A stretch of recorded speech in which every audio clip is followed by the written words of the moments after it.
Você conhece os intersexuais? Pessoas que nascem com a sua genitália, o seu órgão sexual, ambíguo, variando de mais feminino a mais masculino?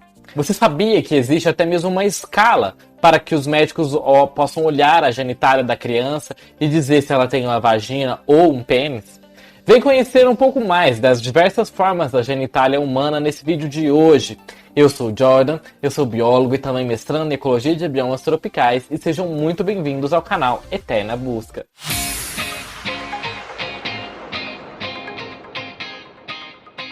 Lembrando que esse é o terceiro vídeo de uma série de vídeos na qual nós estamos explorando e aprofundando mais na questão do sexo biológico, para vocês poderem ter uma noção de como o sexo biológico ele varia e ele tem diversas formas em diversos tipos de animais. Por isso, não deixem de conferir o primeiro vídeo que eu explico mais sobre toda essa relação nos animais, nos répteis, nos mamíferos, nas aves, nos insetos.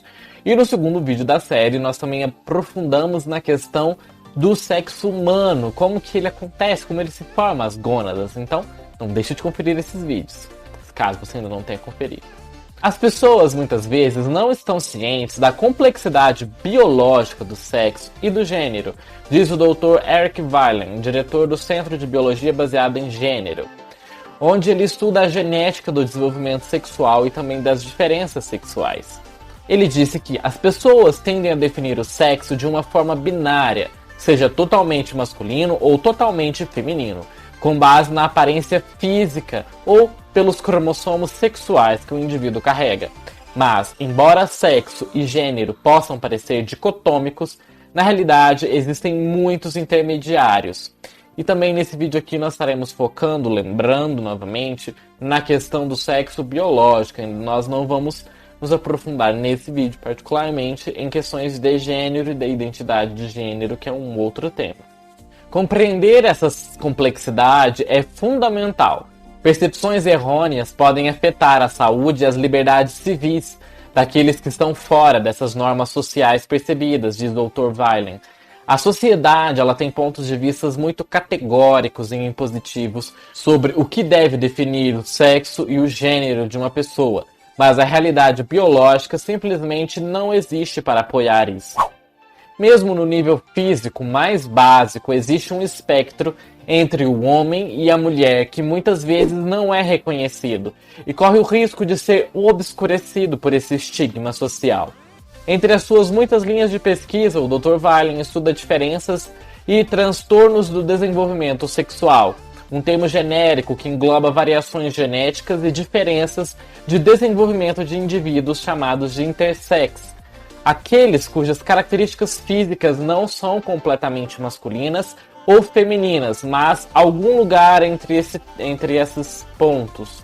Isso inclui variações genéticas no complemento dos cromossomos sexuais.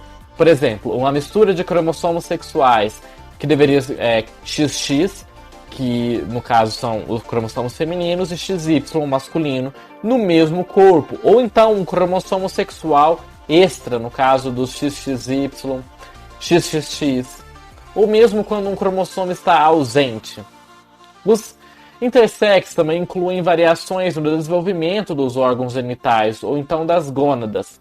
Os indivíduos podem nascer com um tecido gonadal testicular e ovariano, juntamente, como o caso do ovotestis, que nós falamos em mais detalhes no nosso segundo vídeo, ou então com uma genitália ambígua. E a gônada, propriamente dito, o testículo ou o ovário, ele não é a única fonte de diversidade do sexo. Vários intersex são causados por mudanças na maquinaria, que responde aos sinais hormonais que as gônadas emitem e outras glândulas também. A síndrome da insensibilidade androgênica completa, ou CAIS, ela surge quando as células de uma pessoa elas são surdas, elas não respondem aos estímulos hormonais sexuais masculinos. E isso acontece porque os receptores dessas células não estão funcionando, então eles não respondem à testosterona. Pessoas com CAIS têm um cromossomo Y e também têm testículos internos, mas a sua genitália externa ela é feminina e ele se desenvolve com traços femininos típicos também na puberdade. Condições como essas atendem à definição médica de intersex, em que o sexo anatômico de um indivíduo parece estar em desacordo com o seu sexo cromossômico ou então o seu sexo gonadal. Mas são raros e afeta de uma em cada 4.500 pessoas. E vocês podem perceber aqui nessa imagem, essas partes centrais são os indivíduos intersexuais, enquanto aqui existe uma vagina e aqui um pênis.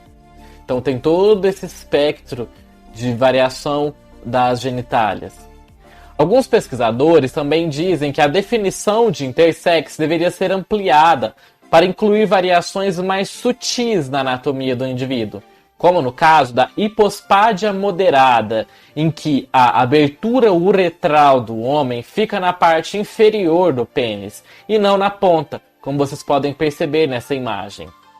As definições mais inclusivas apontam para o número de 1 a cada 100 pessoas com alguma forma de intersexualidade, diz Weiland. Um caso de intersex chamado de hiperplasia adrenal congênita, HAC, por exemplo, faz com que o corpo produza uma quantidade excessiva de hormônios sexuais masculinos. Então, os indivíduos que nascem XX e que têm essa condição, eles vão nascer com uma genitália ambígua, um clitóris aumentado e lábios fundidos que lembram um escroto. Mas, além disso, pode haver ainda mais variação. Desde a década de 90, os pesquisadores identificaram mais de 25 genes envolvidos na expressão da intersexualidade. E o sequenciamento de DNA de última geração nos últimos anos descobriu uma ampla gama de variações nesses genes que têm efeitos leves nos indivíduos, em vez de causar casos de intersex. Biologicamente, o sexo ele é todo um espectro, diz Weiland. E essas ideias elas desmistificam antigas concepções sobre os genitais, como a chamada escala de Prader, em homenagem à doutora Andrea Prader, que é um sistema de classificação para medir o grau de virilização da genitália do corpo humano. E ele é semelhante à escala de Kingley, que nós vamos também falar daqui a pouquinho. Ela se relaciona principalmente à virilização da genitália feminina, em caso de hiperplasia adrenal congênita, que nós já falamos aqui. E ela identificou 5 estágios distintos, mas recentemente tem sido usada também essa escala para descrever uma ampla gama de diferenciação na genitália. A apresentação infantil normal ela acaba sendo mostrada em ambas as extremidades da escala, a feminina à esquerda e a masculina à direita. E aí vocês podem perceber que existe todo um processo, toda essa variação que os médicos devem determinar na hora que o indivíduo nasce. Se o indivíduo nasce com algum grau de ambiguidade, o médico vai decidir se ele é um homem ou uma mulher, de acordo com essa escala. A escala de Kingley ela é um sistema visual descritivo também dessa variação dos fenótipos do pênis e da vagina, que usa 7 classes entre a genitália, que é totalmente masculinizada e a totalmente feminilizada.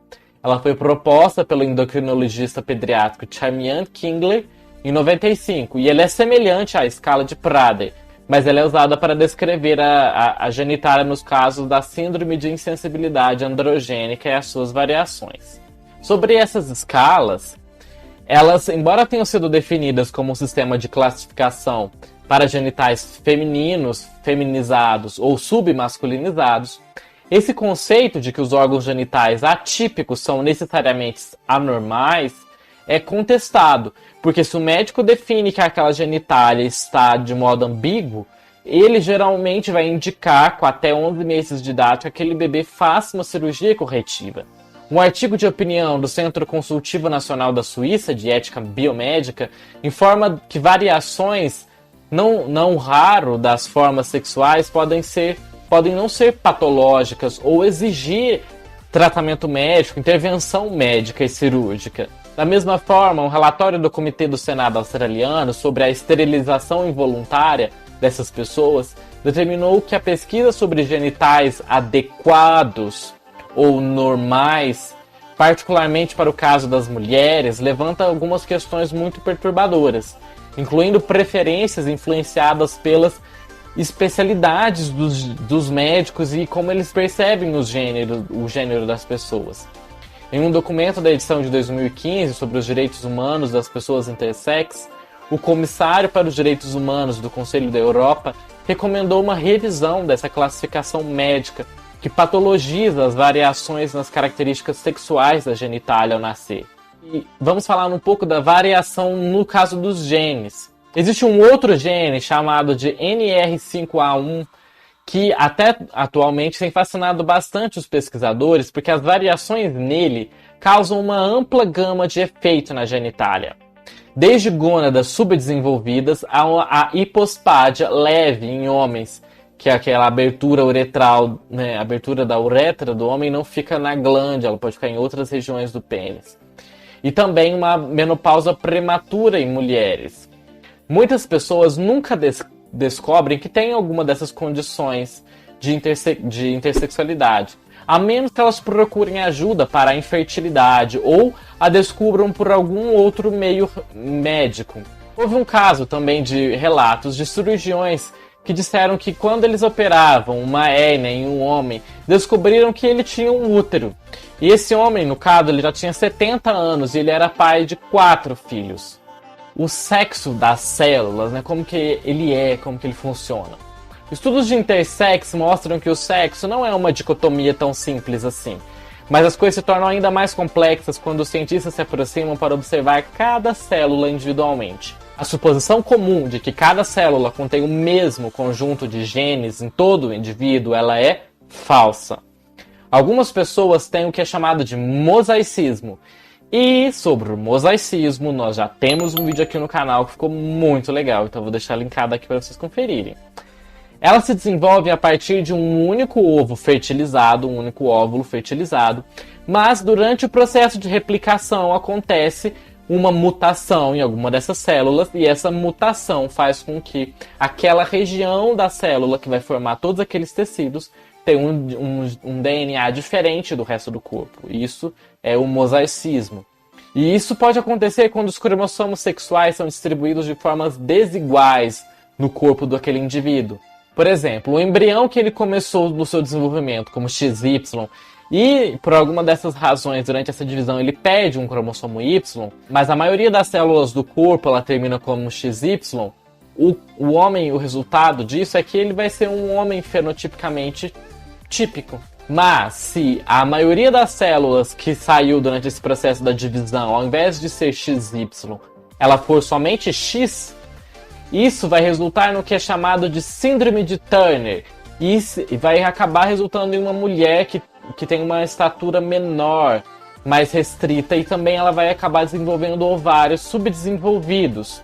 Esse tipo de mosaicismo ele é raro. Lembrando que no caso de quem tem a síndrome de Turner, originalmente ela era XY, mas a maioria das suas células acaba sendo X, apenas X. Os efeitos do mosaicismo dos cromossomos sexuais variam desde um efeito mais prosaico, comum, até um efeito mais extraordinário. E aqui vocês vão surpreender bastante. Alguns casos foram documentados em que um embrião mosaico, que era XXY, se tornou uma mistura de 2 tipos de células. Algumas células, durante esse processo de divisão, elas ficaram com XX. E algumas com apenas X e outras XY. E então, acabou durante esse processo de divisão do embrião se separando. E desse processo acabou resultando em gêmeos idênticos, porém de sexos diferentes. Existe ainda uma segunda maneira pela qual uma pessoa pode terminar com células de diferentes sexos cromossômicos. E é por meio do quimerismo. Lembrando que também no mesmo vídeo que eu falo do mosaicismo, eu também falo do quimerismo, que é um vídeo que as pessoas têm gostado bastante aqui do canal. Eu tenho um vídeo explicando o que é quimerismo, que eu vou deixar aqui, e também um sobre os casos de quimerismo e também as suas implicações jurídicas.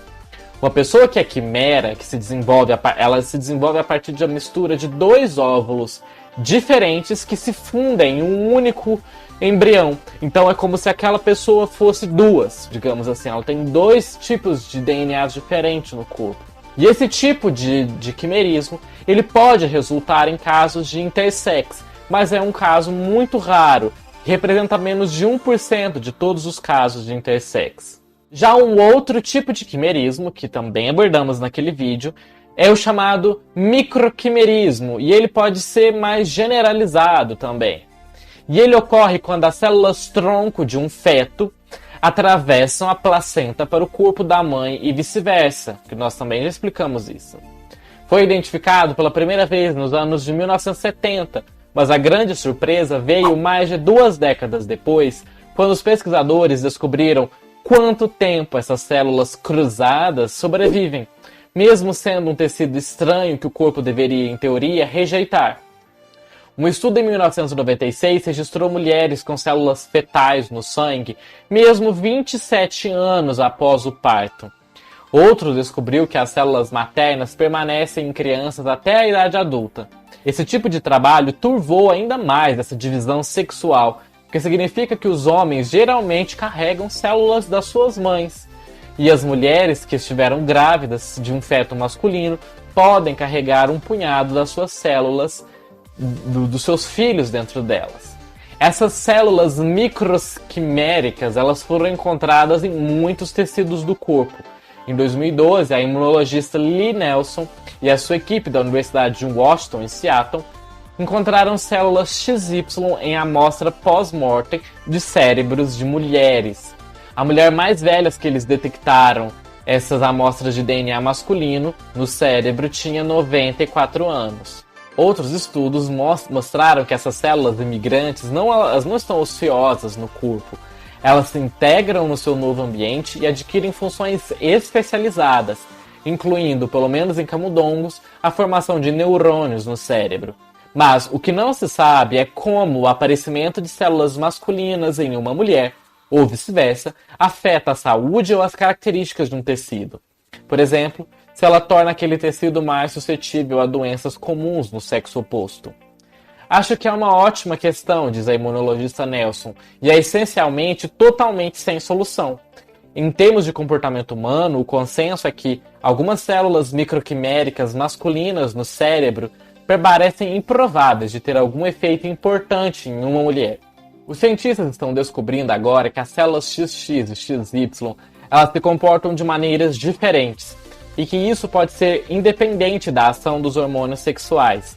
Para dizer a verdade, é realmente surpreendente o grande efeito dos cromossomos sexuais que nós somos capazes de ver, diz Arthur Arnold, da Universidade da Califórnia, em Los Angeles, que estuda as diferenças sexuais biológicas. Ele e os seus colegas demonstraram que a dose de cromossomo X no corpo de um rato pode afetar o seu metabolismo, e estudos em um rato de laboratório sugerem que células XX e XY comportam-se de forma diferente em nível molecular, em diferentes respostas metabólicas ao estresse.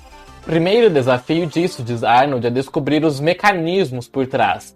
A sua equipe está estudando um punhado de genes do cromossomo X, agora conhecidos por serem mais ativos em mulheres do que em homens. Na verdade, acho que existem mais diferenças de sexo do que nós sabemos, diz Arnold. Os biólogos podem ter construído uma visão mais matizada do sexo, mas a sociedade ainda não alcançou essa visão biológica. É verdade que mais de meio século de ativismo dos membros da comunidade LGBTQIA+, suavizou algumas atitudes sociais em relação à orientação sexual e, até certo ponto, questões de gênero, embora ainda seja muito problemático, especialmente no Brasil, um dos países que mais mata transexuais e travestis do mundo. Muitas sociedades agora se sentem confortáveis com homens e mulheres que estejam de alguma forma cruzando essas fronteiras convencionais da sociedade sobre sexo. Em questões de aparência, em questão de carreira, em questão de parceiro sexual, em alguns aspectos das expressões de gênero e de identidade de gênero. Mas, em se tratando do aspecto sexual, do sexo biológico, ainda se há uma pressão intensa do social para se conformar a um modelo binário da genitália, de vagina ou de pênis. E essa pressão significa que as pessoas que nascem com alguma forma de expressão de intersex, elas são submetidas a essa cirurgia para normalizar os seus órgãos genitais. E essa cirurgia ela é bastante controversa porque, como ela é realizada em bebês que são muito jovens para consentir, corre também o risco de atribuir um sexo em desacordo com a identidade de gênero que a criança vai ter no futuro. Grupos de defesa de intersex argumentam, portanto, que os médicos e pais deveriam pelo menos esperar até que a criança tivesse idade suficiente para comunicar a sua identidade de gênero, que normalmente se manifesta por volta dos 3 anos de idade, ou uma idade suficiente para decidir se eles querem fazer a cirurgia. Se a lei exige que uma pessoa seja do sexo masculino ou feminino, esse sexo deve ser atribuído por anatomia, por hormônios, por células ou cromossomos, e o que deve ser feito se houver conflito entre esses dados. A minha impressão, diz Eric Weilen, é que, como não há um parâmetro biológico que se sobrepõe aos outros, no final das contas a identidade de gênero parece ser a mais razoável. E se você gostou desse vídeo, não deixa de se inscrever aqui no canal para não perder quando sair os próximos vídeos, que nós já vamos entrar em um aspecto dos papéis de gênero nos animais, como que é ser macho, ser fêmea, os seus papéis que são atribuídos para ele, a visão da seleção sexual. Então não perca esses vídeos, que eles estão muito interessantes e vão sair em breve aqui no canal.